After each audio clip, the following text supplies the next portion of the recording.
کہ اسلام نام کس چیز کا ہے؟ اعتدال کا. اعتدال کا نام ہے اسلام. تو اعتدال میں عرض کر رہا تھا اللہ نے ہمیں بہت ساری مختلف قسم کی طاقتیں اور قوتیں دی ہیں. پیسہ بھی ایک قوت ہے. تو پیسے کے بارے میں قرآن کیا کہتا ہے؟ اسراف بھی نہ کرو اور تبذیر بھی نہ کرو. عقل بھی ایک قوت ہے. عقل میں بھی یہ حکم ہے اسراف بھی نہ کرو اور تبذیر بھی نہ کرو. ابھی میں بتاتا ہوں اسراف اور تبذیر کسے کہتے ہیں. آپ کی صحت اور جسمانی طاقت بھی ایک قوت ہے. اس میں بھی آپ نے اسراف بھی نہیں کرنا اور تبذیر بھی نہیں کرنا ہے. خواہشات، جذبے، یہ بھی ایک قوت ہے نا. مختلف چیزوں کا دل چاہتا ہے. ان میں بھی آپ نے اسراف بھی نہیں کرنا اور تبذیر بھی نہیں کرنا. ہر چیز کے بارے میں ہے. اسراف کسے کہتے ہیں اور تبذیر کسے کہتے ہیں یہ بھی سمجھ لیں. اس کو نہ سمجھنے سے بھی بڑے مسائل خرچ ہو رہے ہیں.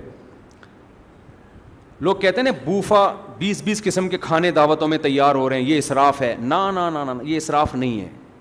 کھانے 30 قسم کے ہوں، 40 قسم کے ہوں، یہ اسراف نہیں ہے. اسراف جب ہے جب یہ ضائع ہو رہے ہوں، وہ بھی اسراف نہیں، وہ تبذیر ہے. دیکھو اسراف کہتے ہیں اپنی آمدن سے زیادہ خرچ کرنا. دکان پکوڑوں کی ہے اور کام کروڑوں کے. اس کو کیا کہتے ہیں؟ بول لو یار کیا ہو گیا، 2-4 منٹ میں بات سمیٹ رہا ہوں نا. اس کو کیا کہتے ہیں؟ اسراف. کہ آپ کی آمدن کم ہے، قرضے لے کے ادھر سے ادھار آپ پیسہ اڑا رہے ہو، چاہے حلال میں اڑا رہے ہو. بلکہ عبادت میں بھی اسراف ہوتا ہے. آپ کی آمدن ایک چھوٹا سا دمبا لینے کی ہے بقرعید میں، یہ بھی مشکل ہو رہا ہے آپ کے لیے، اور آپ لاسانی کے بیل لا کے ذبح کر رہے ہو. اسراف ہے یا نہیں ہے؟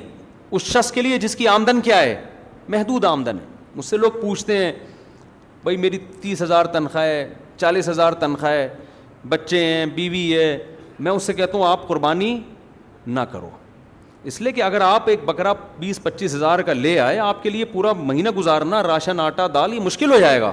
تو جب شریعت نے آپ پہ واجب نہیں کی ہے اور مشکل بھی ہو رہی ہے تو نہ کرو آپ. ہاں ایک آدمی کی 40,000 تنخواہ ہے، اسے پتہ ہے میرے پر واجب نہیں ہے لیکن میں کر لوں گا تو کوئی اتنا بڑا مسئلہ نہیں ہے، میں سروائیو کر سکتا ہوں، وہ کر لے. وہ اچھا ہے، واجب نہیں ہے لیکن عبادت کا ثواب مل جائے گا. تو اپنی آمدن سے زیادہ کرنا. کہ ایک آدمی پہ حج لازم نہیں ہے، وہ قرضہ لے کے حج کرتا ہے. اگر اس کو 100% یقین ہے کہ میں قرضہ لوٹا سکتا ہوں، میرے پاس اتنے وسائل ہیں، کل آ جائیں گے، وہ پلاٹ بک جائے گا، یہ تو قرضہ بھی لے سکتا ہے، کوئی حرج نہیں ہے اس میں. لیکن آپ کو پتہ ہے میں نے قرضہ لے تو لیا، واپسی کا مجھ میں دم نہیں ہے، پھر یہ قرضہ لینا حلال ہے حرام ہے؟ حرام ہے. پھر یہ اسراف میں داخل ہے. تو اسراف صرف گناہ کی چیز میں خرچ کرنا نہیں ہوتا. اسراف کی اصل ڈیفینیشن یہ ہے کہ بے شک حلال میں کر رہے ہو لیکن اپنی اوقات سے بولو نا بڑھ کر. اب مالدار کے ہاں اسراف کی ڈیفینیشن الگ ہے، غریب کے ہاں اسراف کی ڈیفینیشن الگ. ایک غریب آدمی 20 قسم کے کھانے اگر دعوت میں کھلا رہا ہے، اسراف ہے تو اسراف نہیں ہے. ایک غریب آدمی اپنے بیٹے کی شادی پہ 50,000 اڑا دیتا ہے، یہ بھی اسراف ہے. اور ایک کروڑ پتی آدمی 50 لاکھ بھی اڑا دے تو اسراف بولو نا نہیں. لوگ ایک جیسا کر رہے ہوتے ہیں نا. اب ایک کروڑ پتی تاجر ہے، وہ دعوت میں بہت ہی VIP قسم کی دعوت کر رہا ہے تو اس کو اسراف نہیں کہا جائے گا. مجھ سے لوگ کہتے ہیں کہ ہر سال حج کرنا اسراف ہے یا نہیں ہے؟ میں کہتا ہوں غریب کے لیے ہے، مالدار کے لیے بولو نہیں ہے. پیسہ دیا تو آپ ہر سال کرو حج. لوگ کہتے ہیں ادھر پڑوسی بھوکے مر رہے ہیں اور یہ ہر سال حج پہ جا رہے ہیں. واقعی پڑوسی بھوکا مر رہا ہے تو پہلے اس کا پیٹ بولو نا بھرنا لازم ہے. نفلی حج سے بہتر کیا ہے؟ کیونکہ اس کو تو کھلانا واجب ہے. لیکن اگر اللہ نے اتنا مال دیا ہے کہ اس پڑوسی کو بھی دونے والے دے رہا ہے اور حج بھی کر رہا ہے تو پھر یہ اسراف ہوگا؟ نہیں ہوگا نا. اس لیے کہ اتنا بعض لوگوں کے پاس پیسہ ہوتا ہے کہ ان کے لیے 18-20 لاکھ روپے حج پہ لگانا 18 روپے کے برابر ہیں. ہر آدمی نا، کیونکہ ہمارا ملنا ہر قسم کے طبقے سے ہے. لوگ ہر آدمی کو اپنے جیسا سمجھ کے ایک ہی لاٹھی سے ہانک رہے ہوتے ہیں. ابے ان کے پاس اتنا پیسہ، ہر سال حج کرتے ہیں، ادھر غریب بھوکے مر رہے ہیں. میں ان سے کہتا ہوں بھائی تمہیں پتہ ہے کہ جتنا پیسہ اس نے حج پہ خرچ کیا نا، اس سے 3 گنا زیادہ غریبوں پہ خرچ کیا اس نے. تم کیوں بدگمان ہو رہے ہو کسی کے بارے میں؟ آپ یہ بول دو کہ یار ماشاءاللہ ہر سال حج کر رہا ہے، اللہ ہمیں بھی توفیق دے. یہ بول دو نا آپ اس کے بارے میں. اچھا علماء پہ تو لوگوں کا ویسے ہی اعتراض ہوتا ہے. ابھی میری حج کی وہ کوئی تصویر کسی نے ڈال دی, ان کے پاس پیسہ کہاں سے آتا ہے, ان کے پاس یہ پیسہ کہاں سے آتا ہے. تو بدگمانیاں چھوڑ دو میرے بھائی, آپ دعا کر لو اللہ تعالیٰ مفتی صاحب آپ کو, ہم تو چاہتے ہیں ہر سال حج کی, یہ بول دو تو اچھا لگتا نا. اب ایسا آنے سے کیا میں اناؤنسمنٹ کروں گا میرے پاس پیسہ کہاں سے آیا اور کہاں جا رہا ہے؟ کوئی مجھ سے پوچھو میں کہوں گا میں آپ تو میرا باپ لگتا ہے جو میں تیرے کو بتاؤں کہاں سے آ رہا ہے کہاں سے جا رہا ہے. اچھا لوگ یہاں کہتے ہیں حضرت عمر کو جب ممبر پہ پوچھ لیا تھا کہ یہ کپڑا آپ کے پاس کہاں سے آیا, تو علماء سے کیوں نہیں پوچھ سکتے؟ بالکل حق ہے, جو چندہ لینے والے علماء ہیں نا ان سے پوچھنے کا حق ہے, کیونکہ اس میں بدگمانی ہے. محتمم صاحب تم سائیکل چلاتے تھے, تم نے جب سے مدرسہ ہے لینڈ کروزر آ گئی ہے, محتمم پر واجب ہے جواب دے یہ کہاں سے آئی ہے, کیونکہ بدگمانی سے بچانا کیا ہے, فرض ہے. لیکن کس کو جواب دے گا؟ محلے والوں کو دے گا یا پوری دنیا میں ہر وقت اناؤنسمنٹ کرتا رہے گا؟ نہیں آئی میرا خیال ہے بات سمجھ.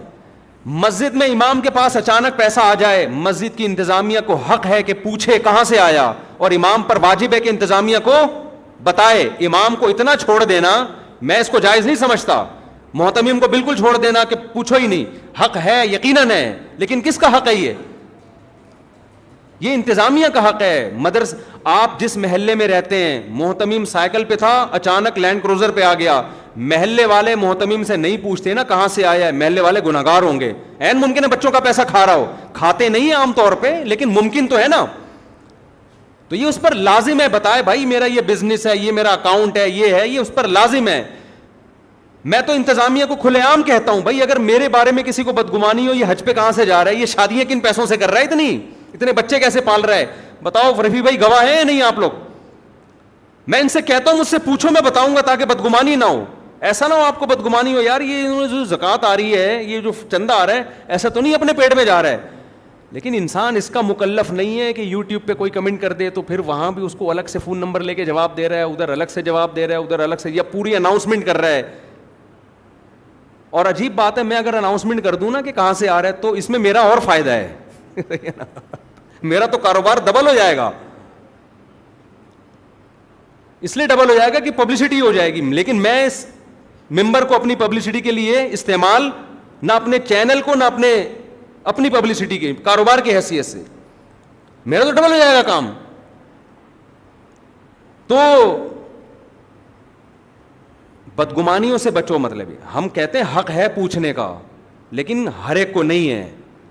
جو میں نے مدرسے کا ایک استاذ کروڑوں روپے کما رہا ہے تو انتظامیہ پوچھے گی بھائی یہ کہاں سے, ایسا تو نہیں آپ ہمارے مدرسے کا نام استعمال کر کے چندہ تو نہیں لے رہے. اور اگر مدرسے کی انتظامیہ یا اساتذہ محتمم سے پوچھ رہے ہیں کہ ہمیں بدگمانی ہو رہی ہے کہ یہ پیسہ حضرت کہاں سے آ رہا ہے, اور محتمم کو یہ سوال سن کے غصہ آ گیا, سمجھ لو کہ 2 نمبر طریقے سے آ رہا ہے. سمجھ لو کہ کہاں سے آ رہا ہے. آپ نے مدرسے کے, آپ نے نہیں, ہر ایک نے نہیں, مدرسے کی انتظامیہ نے مدرسے کے محتمم سے پوچھا کہ حضرت کل آپ سائیکل پہ تھے, آج اچانک 1 ہفتے میں لینڈ کروزر, 4 شادیاں اور زبردست, تو ذرا کائنڈلی بتائیں گے یہ پیسہ آپ کے پاس اچانک کہاں سے آیا؟ اور اس کو ایک دم آ گیا غصہ, تم کون ہوتے پوچھنے والے, اس کا مطلب یہ 2 نمبر طریقے سے آیا ہے. اس کا مطلب کس طریقے سے آیا ہے؟ بولتے کیوں نہیں یہ 2 نمبر. اگر 1 نمبر آیا ہوتا بتاتا, خوش ہوتا ہے یار بدگمانی سے بچنے کا موقع مل رہا ہے, کہتے یہاں سے آیا. میں نے اپنی مسجد کی انتظامیہ سے پوچھے بغیر ان کو کہا ہوا ہے کہ گاڑی کہاں سے آ گئی ہے, یہ پوچھو مجھ سے. ابھی بھی تیار ہوں, ابھی تو اعلان کر دیا, جمعے کے بعد مجھ سے پوچھ رہے ہیں, انتظامیہ پوچھے. ہر آدمی کو جواب دینے کے ہم مکلف نہیں. ایسے تو 6 ارب انسان ہے دنیا میں بھائی, کل وہاں سے فون آ رہا ہے, کل وہاں سے فون آ رہا ہے, کل وہاں سے فون آ رہا ہے, ہم بیٹھے ہوئے ہیں. یہ کتاب چھاپی ہوئی ہم نے کبھی دیکھی کسی مولانا کی کتاب میں نے یہاں سے کمایا پاگل ہے. تو آپ جب کوئی حج پہ جا رہا ہے آپ شکر ادا کرو. مولوی صاحب اللہ آپ کو اللہ ہر سال حج پہ, اس سے آپ کو بھی اللہ توفیق دے دے گا, کیڑے نہ نکالو کسی. سعید انور ہر سال حج کرتا ہے, لوگ کیڑے نکالتے ہیں. مجھے خوشی ہوتی ہے یار, ہر سال میچ کھیلتا تھا اپنی اور اس پہ پیسہ ملتا تھا, یہاں ہر سال حج کر رہا ہے پیسہ خرچ کر کے. تو یہ تعویل کرو کہ یار اللہ کے گھر کی محبت اللہ نے بہت دی, اس پہ شکر ادا کرو. نہ یہ کہ آپ بولو یار اتنے غریب ہو سکتا ہے غریبوں کو بھی کھلا رہا ہو. تو بہت بدگمانی ہے مارکیٹ میں. تو میں یہ عرض کروں, اسراف کہتے ہیں اپنی اوقات سے بولو زیادہ خرچ کرنا. اور تبذیر کہتے ہیں غلط جگہ پہ خرچ کرنا, چاہے اپنی آمدن کے اندر ہی کیوں نہ ہو. جو بوفا سسٹم چل رہا ہے نا, اس میں جب کھانا بچ کے پھینکتا ہے تو یہ اسراف نہیں ہے, اس لیے کہ جس نے بوفا لگایا اس کی اتنی آمدن ہے, اس کے لیے 18-20 کھانے کوئی ویلیو نہیں رکھتے. لیکن یہ جو پھینک رہا ہے یہ غلط جگہ استعمال ہو رہا ہے. یہ کھانا کچرے کے لیے, ڈسٹ بن کے لیے نہیں بنا, یہ انسانوں کے پیٹ میں جانے کے لیے رزق پیدا کیا ہے. تو آپ دعوتوں میں, اللہ نے آپ کو کروڑوں روپے دیے ہیں, آپ دعوتوں میں لاکھوں کا کھانا کھلائیں, ہمیں اعتراض نہیں ہے, لیکن وہ کھانا انسانوں کے پیٹ میں جانا چاہیے. اگر وہ کچرے کے ڈبے میں گیا, قیامت کے دن اللہ آپ کا گریبان پکڑے گا کہ ایک غریبوں کے پاس کھانے کو روٹی نہیں ہے اور آپ اڑا رہے ہو. اور ہم نے بوفوں میں دیکھا ہے نا کرتے کیا ہیں, کس طرح سے تبذیر ہوتی ہے. ایک آدمی نے اتنا سا کھانا ہے, نکالے گا کتنا؟ جیسے جائیدادیں کھا رہے ہیں یہاں بیٹھ کے, جیسے بھوکے کو کبھی زندگی میں ملا نہیں ہے. 2 نوالے لیے چھوڑ دیا. یار ادھر بٹیر ٹرائی کرتے ہیں, کیونکہ ہم لوگ جو تھے بٹیر بھی تھے اس میں, ابھی گئے ہوئے تھے نا اس میں بٹیر بھی تھے, تو بٹیر ٹرائی کرتے ہیں. بتا دیتا ہے نا آدمی کیا. بعض لوگ گھڑی نہیں لیتے ہیں تو یوں کر کے دکھا رہے ہوتے ہیں, تو ہم جب بھی بٹیر بھی تھے اس میں, تو بٹیر کھا رہا ہے صحیح ہے نا. 2 نوالے لیے چکھنے کے لیے, یار پسند آیا نہیں آیا چلو چھوڑو یار. یار جب آپ نے چکھنے کے لیے لینا تھا تو وہیں سے چھوٹا سا لیگ پیس نکال لیتے اور چکھے اندازہ لگا لیتے. پورا بٹیر خراب کرنے کی کیا ضرورت تھی آپ کو؟ غم نہ کریں, اللہ آپ کو بھی کھلائے گا انشاءاللہ, ٹھیک ہے. صحیح ہے, مزاق کر رہا ہوں, تو مزاق کر کے بتانا پڑتا ہے کہ مزاق کر رہا ہوں, تو ورنہ اس میں بھی لوگ سیریس ہو جاتے ہیں. تو اس لیے میرے بھائی اپنے آپ کو اسراف سے بھی بچاؤ اور تبذیر سے بھی. اگلے جمعے پھر میں اسی ٹاپک کو لے کے چلوں گا کہ اب اسراف اور تبذیر کی مثالیں دوں گا انشاءاللہ میں, کہ عقل میں اسراف کہاں ہو رہا ہے, عقل میں تبذیر کہاں ہو رہی ہے, صحت میں اسراف کہاں ہو رہا ہے, تبذیر کہاں ہو رہی ہے. جو اللہ نے آپ کو صلاحیتیں دی ہیں ان کا غلط استعمال, یا اپنی صلاحیتوں سے زیادہ اپنی عقل کو وہاں خرچ کرنا شروع کر دینا. یہ ہر طاقت, ہر چیز میں غیرت میں بھی بیلنس ضروری ہے. غیرت میں بھی ایک اسراف ہے کہ حد سے زیادہ غیرت مند بننا, اور ایک تبذیر ہے. غیرت کا جہاں استعمال کرنا چاہیے تھے وہاں کر نہیں رہا, جہاں نہیں کرنا چاہیے وہاں غیرت کو بیچ میں لا رہا ہے. تو یہ ساری چیزوں میں بیلنس اسلام نے کیا. اسلام کے علاوہ دنیا میں کوئی مذہب ایسا نہیں ہے جو اس بارے میں ہمیں گائیڈ کرے. سمجھتے ہو قوم سے محبت, یہ محبت بھی ایک قوت ہے, جذبہ. اس میں بھی کیا ہے؟ اعتدال. اس میں بھی کیا ہے؟ محبت میں بھی اعتدال.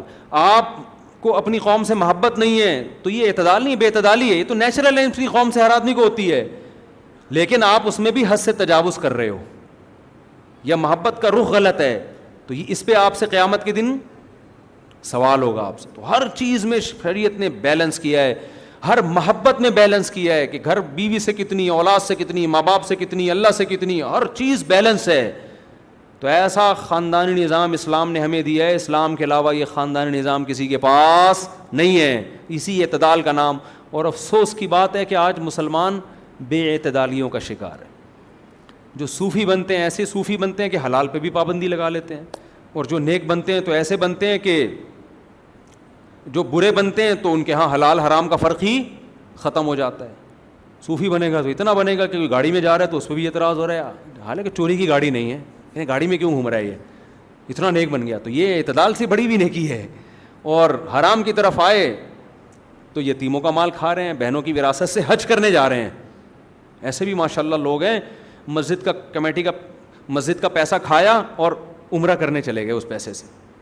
الحمدللہ. کیا میں تو حیران ہوتا ہوں, یار تیری عقل ماری گئی ہے, تو خدا کے گھر کی زیارت کر کے آ رہا ہے اور حرام پیسے سے تو اللہ کو کیا منہ دکھائے گا؟ اللہ کہے گا دفع ہو یہاں سے. تو میرے گھر آئے. اتنی عقل اللہ نے عرب کے جاہلوں میں بھی رکھی تھی. بیت اللہ کی تعمیر پوری نہیں کی انہوں نے, اس لیے کہ حلال پیسہ کم پڑ رہا تھا مشرکوں نے. انہوں نے کہا بھائی حرام تھوڑی لگائیں گے ہم. جو عقل اللہ نے کافر کو دی تھی آج وہ مسلمان میں نہیں ہے, حرام پیسے سے حج کرنے جائے گا. تو اللہ ہماری حفاظت کرے, اللہ ہمیں اعتدال والا راستہ اختیار کرنے کی توفیق عطا فرمائے. مرکز دین و ایمان, مرکز دین و ایمان, مرکز دین و ایمان, مرکز دین و ایمان.